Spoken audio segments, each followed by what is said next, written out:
Assalamualaikum warahmatullahi wabarakatuh. Di sini kami dari Paralel B, sesi B2, grup A, akan sedikit menjelaskan tentang praktikum aplikasi mikrobiologi industri, modul 4, dengan judul pembuatan media dan penanaman jasa training. Sebelumnya, perkenalkan, nama saya Wahyudi Egar dengan NPM 1903 101061. Assalamualaikum warahmatullahi wabarakatuh. Perkenalkan, saya Mas Dandi, FM NPM 1903 10162. Pembuatan media dan penanaman jasa training. Aplikasi mikrobiologi industri.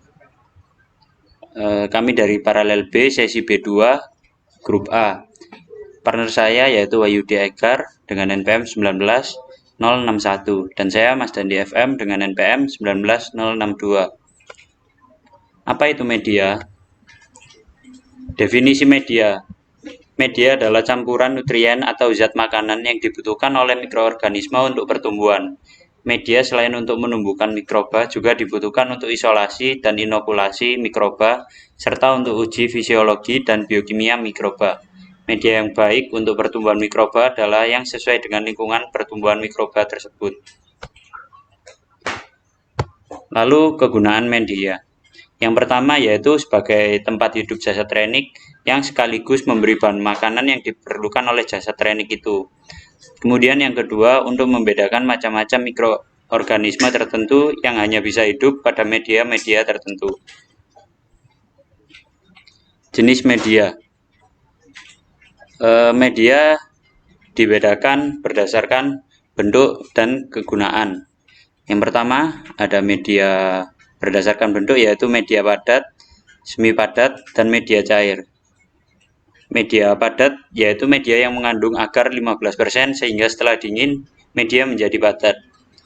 Kemudian media semi padat yaitu media yang mengandung agar 0,3 sampai 0,4% sehingga menjadi sedikit kenyal, tidak padat, dan tidak begitu cair. Kemudian yang terakhir media cair, yaitu media yang tidak mengandung agar. Contohnya adalah nutrien broth dan lactose broth. Kemudian terdapat media yang dibedakan berdasarkan komposisi. Yang pertama yaitu medium sintesis, yang kedua medium semi sintesis, dan yang terakhir medium non sintesis. Medium sintesis yaitu media yang komposisi zat kimianya diketahui jenis dan takarannya secara pasti. Kemudian medium semi sintesis yaitu media yang sebagian komposisinya diketahui secara pasti. Dan yang terakhir medium non sintesis yaitu media yang dibuat dengan komposisi yang tidak dapat diketahui secara pasti dan biasanya langsung diekstrak dari bahan dasarnya. Kemudian ada media berdasarkan fungsinya. Yang pertama media basal, yang kedua media diperkaya, yang ketiga media selektif, dan yang terakhir media peremajaan kultur. Media basal adalah media yang digunakan sebagai bahan dasar untuk membuat media lain yang lebih kompleks. Kemudian media diperkaya. Media diperkaya adalah media yang mengandung komponen dasar untuk pertumbuhan mikroba dan ditambah komponen kompleks seperti darah, serum, maupun kuning telur. Kemudian medium selektif, yaitu media yang selain mengandung nutrisi juga ditambah suatu zat tertentu, sehingga media tersebut dapat menekan pertumbuhan mikroba lain dan merangsang pertumbuhan mikroba yang diinginkan. Kemudian yang terakhir, Kemudian nutrisi pada media. Media harus mengandung unsur-unsur yang diperlukan untuk metabolisme sel, yaitu berupa unsur makro seperti C, H, O, N, dan P. Sedangkan untuk unsur mikro seperti Fe, Mg, dan unsur trace elemen atau pelacak. Pekerjaan kultur. Selanjutnya saya akan sedikit menjelaskan tentang syarat pembuatan media, di mana yang pertama yaitu mengandung semua nutrien, di mana nutrien yang dibutuhkan oleh mikroba yaitu ada nutrien secara mikro dan nutrien secara makro. Contoh nutrien secara makro yaitu ada karbon, hidrogen, oksigen, nitrogen, dan fosfor. Untuk nutrien secara mikro yaitu ada besi dan magnesium. Untuk yang kedua yaitu mempunyai tekanan osmosis, tekanan permukaan, dan pH yang sesuai. Nah, untuk yang syaratnya kedua yaitu disesuaikan dengan jenis mikroba yang akan ditanamkan. Yang ketiga, tidak mengandung zat-zat yang menghambat pertumbuhan mikroorganisme. Jadi, zat-zat yang menghambat pertumbuhan mikroorganisme itu tidak boleh terdapat dalam pembuatan media. Yang keempat, media harus steril sebelum digunakan untuk menghindari adanya kontaminan. Selanjutnya, ada ciri media yang rusak. Yang pertama yaitu memiliki pH yang tidak sesuai. Jadi untuk pH yang digunakan itu tidak sesuai. Untuk mengecek pH pada media itu bisa dilakukan ketika media tersebut dalam kondisi cair. Untuk yang kedua yaitu warna menjadi keruh gelap. Nah, di sini media yang telah digunakan itu akan rusak apabila telah berubah warna. Untuk yang ketiga yaitu terbentuknya endapan, di mana media yang rusak akan terbentuk endapan. Untuk yang keempat yaitu penyusun kekentalan, di mana kekentalan dari media tersebut akan berubah. Yang terakhir yaitu berkurangnya kapasitas pertumbuhan, di mana pertumbuhan dalam mikroba di media tersebut akan berkurang. Nah, selanjutnya ada faktor yang mempengaruhi pembuatan media. Yang pertama itu adalah pH, di mana pH sangat mempengaruhi pertumbuhan dari mikroba, sehingga pembuatan media sangat dipengaruhi oleh pH. Selanjutnya yaitu ada sterilisasi, di mana sterilisasi sangat berpengaruh dalam pembuatan media. Jika sterilisasi tidak dilakukan, maka akan terjadi tumbuhnya kontaminan di dalam media tersebut, sehingga media tersebut akan rusak, sehingga media tersebut tidak dapat digunakan dalam penumbuhan jasad renik. Nah, selanjutnya, pembahasan selanjutnya ada penanaman jasad renik. Untuk jasad renik sendiri itu nama lain dari mikroba, di mana jasad renik tidak dapat dilihat oleh mata kepala langsung karena ukurannya yang sangat kecil. Untuk fungsi dari jasad renik sendiri yaitu banyak sekali digunakan dalam dunia industri, di mana pada modul sebelumnya yaitu pada pembuatan wine itu menggunakan jasad renik, di mana jasad renik yang digunakan yaitu Saccharomyces, di mana Saccharomyces merupakan jenis kamir yang digunakan. Selain kamir, ada bakteri, di mana contohnya yaitu pada pembuatan yogurt, di mana menggunakan jasad renik Streptococcus bulgarius.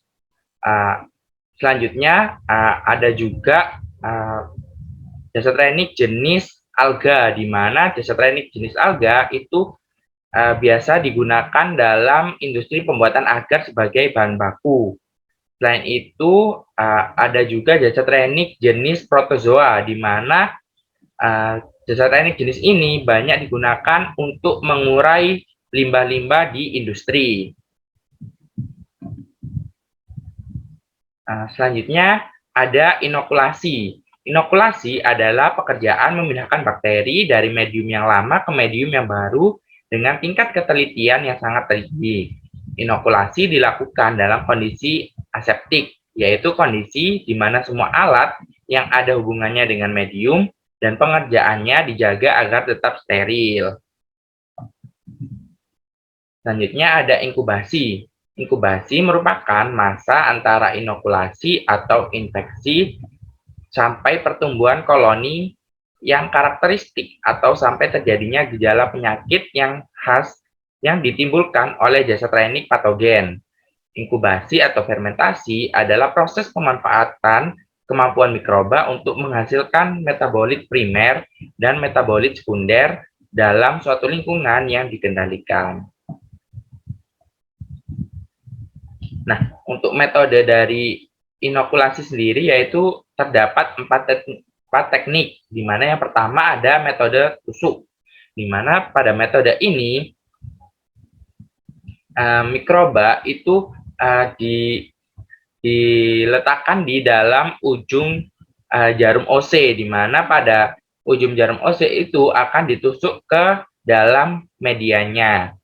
Yang kedua yaitu metode sebar, di mana inokulum yang sudah terdapat di atas media tersebut diteteskan, lalu disebarkan menggunakan kawat OSE. Untuk yang ketiga yaitu metode gores, di mana pada metode gores sendiri itu ujung OC yang sudah terdapat inokulum akan digoreskan ke permukaan media. Umumnya pada metode gores ini itu menggunakan media padat. Untuk yang terakhir yaitu metode tuang, di mana pada metode tuang sendiri inokulum itu diteteskan ke dalam media padat yang masih dalam bentuk cair. Jadi media padat tersebut sebelum memadat itu dicampurkan dengan inokulum, sehingga inokulum akan tercampur di dalam media tersebut. Selanjutnya mengenai hasil percobaan. Untuk hasil percobaan sendiri itu menggunakan 3 media, di mana media yang dibuat yang pertama itu ada media nutrient broth. Untuk yang kedua ada media kecambah, dan yang terakhir yaitu media nutrien agar. Masing-masing media tersebut dilakukan pengamatan secara makroskopis. Untuk media yang pertama yaitu media nutrient broth, untuk pengamatannya yaitu media tersebut merupakan media cair dan berwarna putih transparan. Untuk yang media kedua yaitu media kecambah, dilakukan pengamatan secara makroskopis, didapatkan media tersebut merupakan media padat dan berwarna putih keruh. Untuk pengamatan media yang ketiga yaitu media nutrien agar, didapatkan media tersebut merupakan media padat dan berwarna putih keruh. Selanjutnya yaitu percobaan mengenai penanaman jasa trenik pada media yang telah dibuat, di mana penanaman jasa trenik itu terdapat 2 jenis, yaitu jasa trenik pada yeast dan jasa trenik pada ergot. Di mana yang pertama yaitu pada media nutrient broth dengan jasa trenik yeast didapatkan pengamatan secara mikroskopis dengan perbesaran lensa objektif 40 kali dan lensa okuler sebanyak 10 kali, didapatkan jasa trenik tersebut tidak berinti, berbentuk bulat atau kokus, dan berkoloni. Untuk jenis media nutrient broth dengan jasa trenik ergot didapatkan dengan perbesaran lensa objektif 40 kali dan lensa okuler 10 kali, didapatkan jasa trenik tersebut berinti sel, berbentuk bulat atau kokus, dan berkoloni. Untuk media yang selanjutnya yaitu media kecambah dengan jasa trenik yeast, didapatkan dengan perbesaran lensa objektif 40 kali dan lensa okuler 10 kali, didapatkan jasa trenik tersebut tidak berinti, berkoloni, dan berbentuk tidak beraturan. Untuk jasa trenik selanjutnya yaitu ergot pada media kecambah didapatkan tidak berinti, tidak berkoloni, berbentuk tidak beraturan dengan perbesaran lensa objektif 40 kali dan lensa okuler 10 kali. Untuk media selanjutnya yaitu media agar dengan jasa trenik yeast didapatkan berkoloni, tidak berinti, dan berbentuk kokus atau bulat dengan perbesaran lensa objektif 40 kali dan lensa okuler 10 kali. Untuk jenis media nutrien agar dengan jasa trenik ergot didapatkan pengamatan yang pertama tidak berkoloni, untuk yang kedua tidak berinti, dan yang ketiga berbentuk kokus atau bulat dengan perbesaran lensa objektif 40 kali dan lensa okuler 10 kali. Nah, selanjutnya, apakah media yang telah digunakan untuk menanam jasa trenik bisa digunakan kembali? Jawabannya adalah bisa, tetapi sangat sulit untuk digunakan kembali, yaitu terdapat beberapa hal yang akan disebabkan jika media tersebut digunakan kembali. Namun lebih baik media tersebut tidak digunakan kembali atau kita bisa menggunakan media yang baru. Kenapa? Karena ketika kita menggunakan media yang lama untuk menanam cacat renik, maka kita memerlukan yang namanya sterilisasi. Nah, proses sterilisasi ini akan membuat media tersebut akan rusak karena kekentalan ataupun pH dan lain-lain itu akan menjadi berubah.